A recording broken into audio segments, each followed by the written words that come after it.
Joe Biden has served our nation more than 50 years, and he has always put our country first. He has an incredible legacy of service and leadership in 36 years in the Senate, where he chaired the Foreign Relations Committee and the Judiciary Committee, as vice president for 8 years, and now as the most consequential president of my lifetime. I still remember being at the front of the Capitol during his inaugural speech. He had inherited 3 different crises at the same moment: a deadly global pandemic that had taken millions of lives around the world and had shut down our economy, an economic crisis because of the pandemic, and a crisis of democracy because of January 6th. He was sworn in just 2 weeks after January 6th. And he gave a soaring, optimistic, hopeful speech about how if we can come together, there's nothing that can stop the United States. And I know there were folks, pundits and colleagues of mine, who thought that his call to bipartisanship, to coming together, was quaint, was outdated.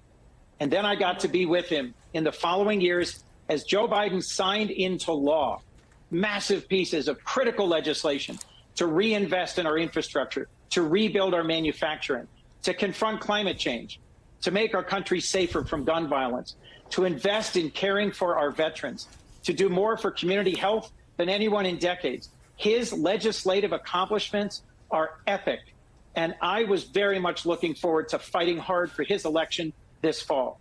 But there's one thing Joe Biden has done that I admire more than anything else, and that's to put our nation first. So I look forward to rolling up my sleeves and working alongside him these last 6 months. Just this coming week, he will be welcoming Prime Minister Netanyahu to Washington, and there is unfinished work to be done there. It was his proposal for a ceasefire and hostage release in Gaza that was endorsed by the UN Security Council and the G7, and that he is determined to move forward to achieve a lasting peace for Gaza and for the Israeli people. And I look forward to him accomplishing that. He's got more work to do here at home, too, in our appropriations bill, our defense authorization bill, a dozen other initiatives.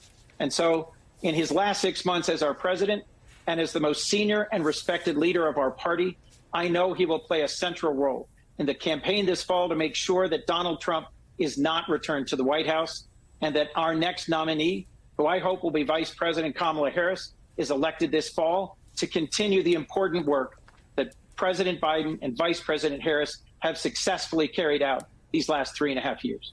You say you hope it's going to be Vice President Kamala Harris. Is that a question? Might it not be? Look, I don't think there's a real question. Joe Biden chose Kamala Harris as his vice president because, looking at the next generation of leadership of our party, he believed her to be the most capable and competent. He chose her so that had there been a tragedy in the last 3.5 years, she would be president. I served with her in the Senate.